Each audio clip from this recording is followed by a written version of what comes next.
Banyaknya kafe dan tempat hiburan malam yang beroperasi di masa PPKM membuat petugas menggelar patroli ke sejumlah tempat di ibu kota. Hasilnya sejumlah kafe dan tempat hiburan malam disegel karena melanggar PPKM.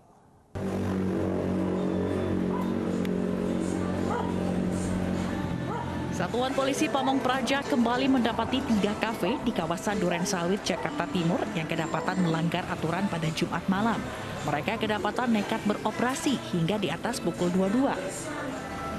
Selain melanggar aturan PPKM level 3, 3 kafe tersebut juga dianggap melanggar aturan protokol kesehatan lantaran tidak adanya jarak aman hingga menimbulkan kerumunan pengunjung. Sebagai sanksinya, 2 dari 3 kafe yang melanggar aturan langsung ditutup paksa petugas selama 3 hari ke depan. Sementara 1 kafe lainnya disegel.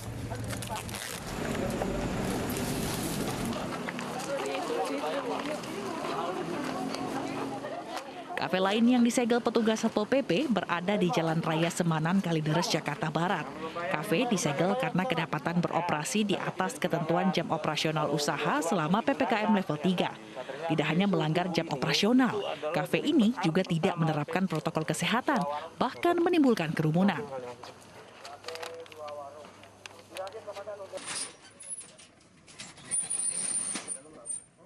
Selain kafe, sebuah klub malam di Kelapa Gading, Jakarta Utara disegel oleh Direktorat Narkoba Polda Metro Jaya.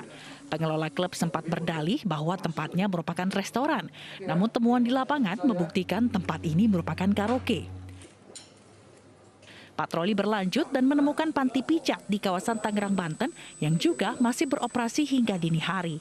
Tempat hiburan malam ini menggunakan modus dengan menuliskan lift menuju ruangan karaoke dan pijat yang sedang dalam perbaikan, diduga untuk mengelabui petugas. Tim Liputan iNews melaporkan. Pemerintah Provinsi DKI Jakarta juga telah memberi sanksi kepada kafe yang membandel. Salah satunya adalah Cafe Holy Wings yang dibekukan izinnya hingga PPKM selesai.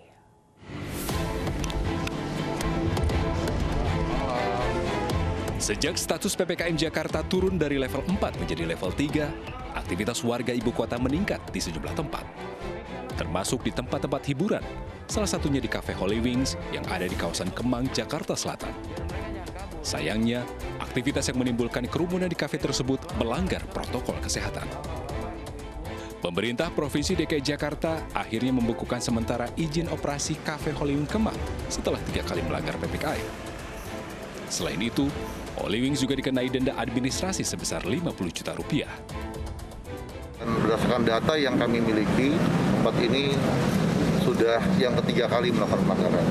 Maka penindakan sanksi yang dikenakan terhadap Holy Wings ini adalah pembekuan sementara izin beraktivitas ya secara operasional. Izinnya kita bekukan, kemudian dikenakan sanksi denda administratif sebesar Rp50 juta. Manajemen Holy Wings pun telah mengakui kesalahan mereka dan menerima sanksi yang dijatuhkan oleh Pemprov DKI Jakarta. Kalau itu kita masih mengikuti dari arahan manajemen kita, mungkin emang itu kita salah, makanya kita mengikuti sekarang apa yang menjadi kebijakan dari pemerintah. Kerumunan pengunjung di Cafe Holy Wings Kemang, Jakarta Selatan beberapa waktu lalu menjadi sorotan publik. Saat razia, petugas gabungan menemukan kafe tidak membatasi jumlah pengunjung dan buka hingga lewat tengah malam. Selain itu, banyak ditemukan pengunjung yang tidak menggunakan masker. Dari Jakarta, Tim Liputan iNews melaporkan. Pemberlakuan sistem ganjil genap di Kota Bandung tidak menyurutkan keinginan warga untuk menikmati libur akhir pekan di Kota Kembang. Sejumlah jalan protokol di Bandung ramai dipadati kendaraan dan warga.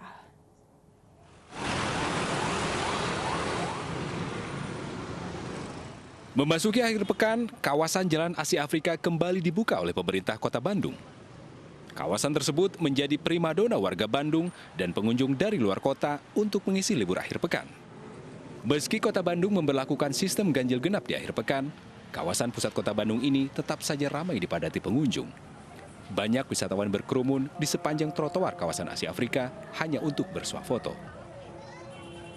Selain Jalan Asia Afrika, kawasan Jalan Braga juga dipenuhi warga. Akses jalan menuju kawasan tersebut juga mengalami kepadatan. Menurut salah satu warga, dirinya tak menyangka kawasan tersebut begitu ramai oleh wisatawan. Selain itu, banyak juga wisatawan yang abai dengan protokol kesehatan saat berkunjung ke kawasan Asia Afrika. Seneng ya, karena jadi kan kalau selama ini kan kita takut banget untuk keluar rumah gitu. Kalau ada penurunan kayak gini lebih enak aja sih. Cuman memang tetap harus waspada dengan kondisi yang ada sih. Nah, Teteh ini sendiri sengaja ke sini atau kayak gimana, Teteh? Iya sih, emang sengaja ke sini. Kebetulan belum pernah ke sini, jadi pengen mampir aja. Tapi nggak tahu kalau seramai ini sih. Kota Bandung sendiri masih berstatus zona oranye atau rawan sedang penyebaran COVID-19. Masyarakat dihimbau agar tetap menerapkan protokol kesehatan secara ketat saat bepergian keluar rumah. Dari Bandung, Jawa Barat, Ervan David, iNews melaporkan. Sementara itu, pekan kedua penerapan ganjil genap Puncak Bogor, lalu lintas kendaraan terpantau ramai lancar pada malam tadi. Kendaraan didominasi roda 4 yang akan menginap di Puncak Bogor untuk menikmati suasana puncak.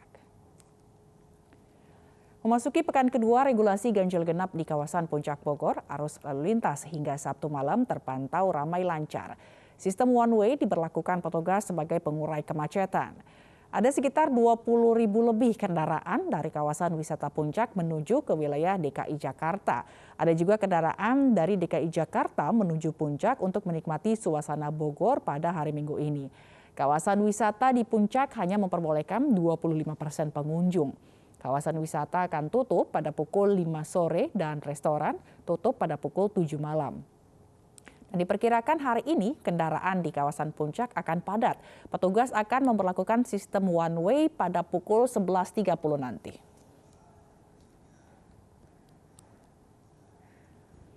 Sejumlah pengendara memalsukan plat nomor untuk mengelabui petugas saat pemeriksaan ganjil genap menuju kawasan Puncak Bogor. Sayangnya, para pengendara ini ketahuan dan langsung ditilang polisi.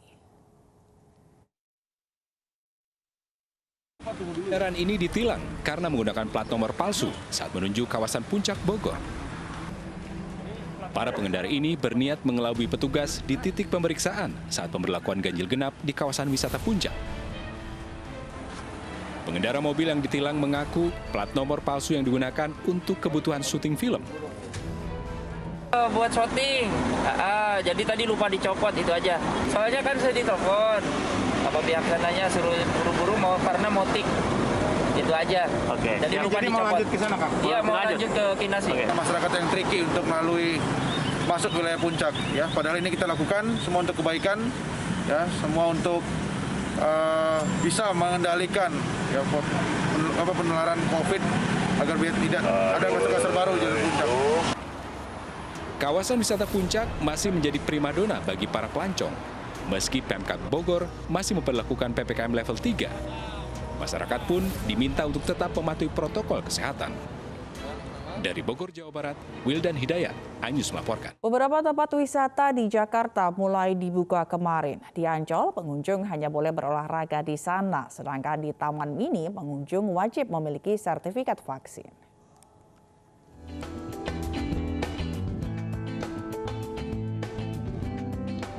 Hingga kini, kawasan wisata Ancol masih dibatasi pengunjung. Mereka hanya boleh berolahraga, sedangkan anak berusia di bawah 12 tahun dan lansia belum diperbolehkan masuk. Pihak pengelola hanya membuka area pantai dan ekopark.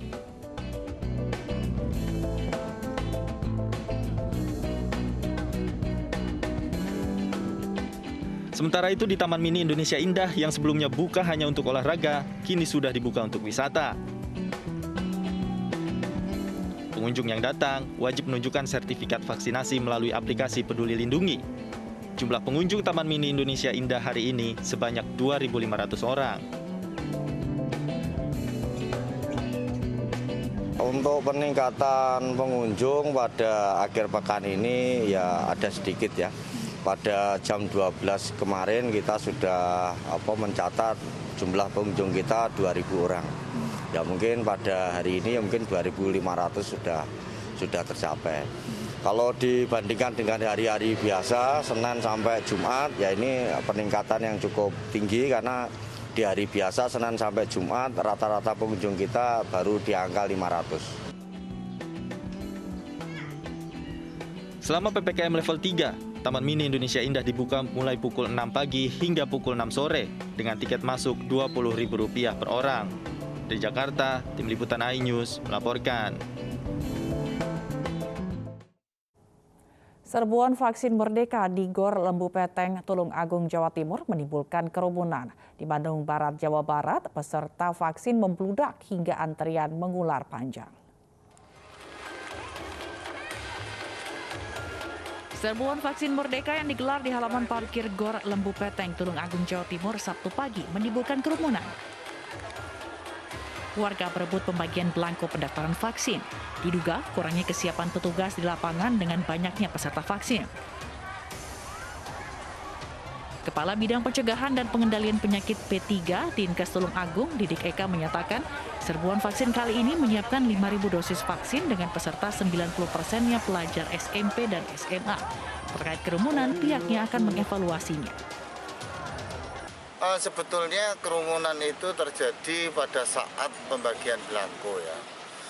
Jadi evaluasinya mungkin belangko nanti kita bagikan di sekolah gitu ya, untuk mempermudah pendapatan belangko tersebut. Pemkab Tulung Agung menargetkan 40.000 lebih pelajar akan selesai divaksin pada akhir September mendatang.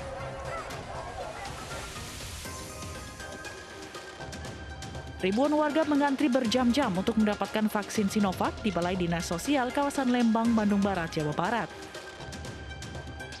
Hal ini dikarenakan jumlah peserta yang membludak. Jika biasanya per hari hanya 1.000, kini menjadi 4.500 peserta dari 6 desa di Kecamatan Lembang. Sementara tenaga medis yang disiapkan hanya 50 orang. Hal ini membuat antrian hingga keluar gedung.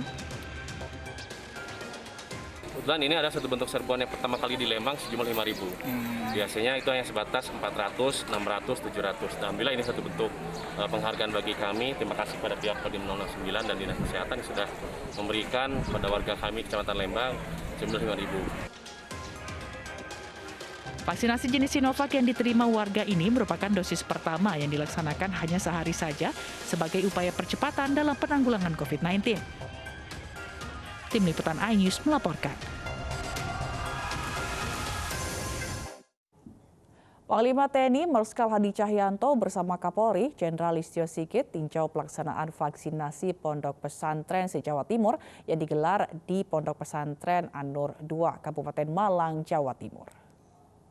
Kami Kakisdam 5 Brawijaya, selamat datang di Pondok Pesantren An-Nur 2. Kepada Panglima TNI Marskal Hadi Cahyanto bersama Kapolri Jenderal Listio Sigit mengapresiasi pelaksanaan vaksinasi di Pondok Pesantren secara serentak. Pelaksanaan vaksinasi di Ponpes An-Nur 2 ini merupakan suntikan tahap pertama yang diberikan kepada sekitar 6.000 santri dengan target 300.000 suntikan per hari. Total jumlah santri se-Jawa Timur yang menjalani vaksinasi massal secara serentak ini berjumlah 80.000 santri.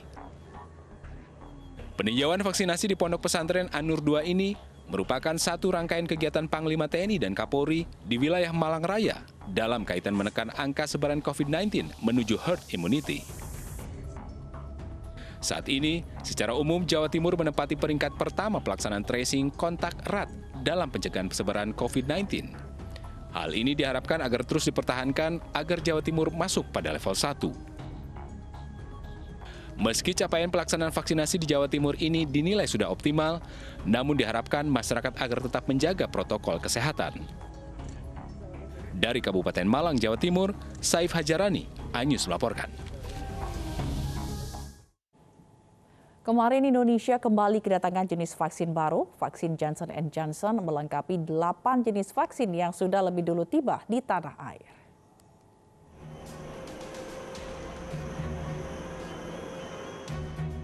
Demi peragi virus corona, Indonesia kembali kedatangan vaksin baru Johnson & Johnson.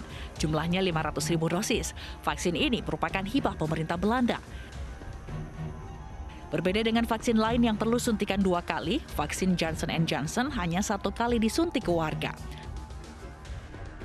Menteri Kesehatan mengklaim vaksin ini sudah dapat izin darurat BPOM, sementara target penerimanya adalah warga berusia 18 tahun ke atas. Bulan ini untuk pertama kalinya kita menerima vaksin Janssen dalam bentuk vaksin jadi berjumlah 500.000 dosis. Atas nama pemerintah Indonesia, kami mengucapkan terima kasih atas bantuan yang diberikan oleh pemerintah Belanda.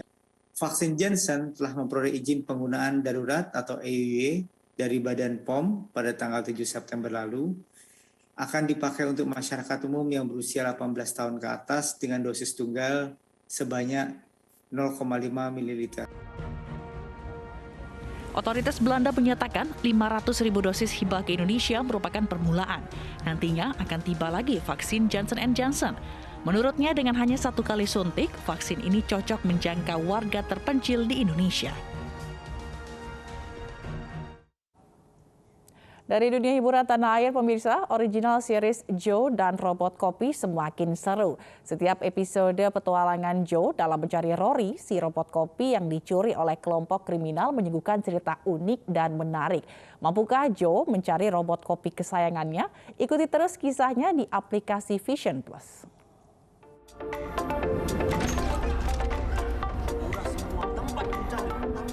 Setelah robot kopi Rory berhasil diculik oleh kawanan kriminal, akhirnya Joe juga ikut ditangkap setelah usahanya gagal merebut kembali Rory dari tangan mereka. Beruntung Joe sempat mengirimkan pesan singkat kepada Clara. Dirinya sedang dalam bahaya dan membutuhkan pertolongan. Mendapat pesan dari Joe, Clara langsung menuju lokasi bersama polisi dan juga ibunya Joe. Polisi langsung meringkus kawanan kriminal tersebut dan mereka juga berhasil menemukan Joe dan Rory si robot kopi beserta tawanan lainnya. Namun rupanya kawanan kriminal ini menyimpan dendam kepada Joe dan Clara setelah berhasil kabur dari penjara untuk melampiaskan dendam mereka. Nah, bagaimana kelanjutan kisah Joe dan robot kopi? Pengguna dapat membeli paket Vision Plus Premium yang menyediakan berbagai pilihan harga, mulai dari Rp10.000 untuk 7 hari. Buruan download aplikasinya dan nikmati beragam jenis film lainnya hanya di aplikasi kesayangan Anda. Tim Liputan iNews melaporkan. Polisi Israel menangkap 4 dari 6 warga Palestina yang melarikan diri dari penjara dengan keamanan maksimum. Kami akan hadirkan informasinya sesaat lagi.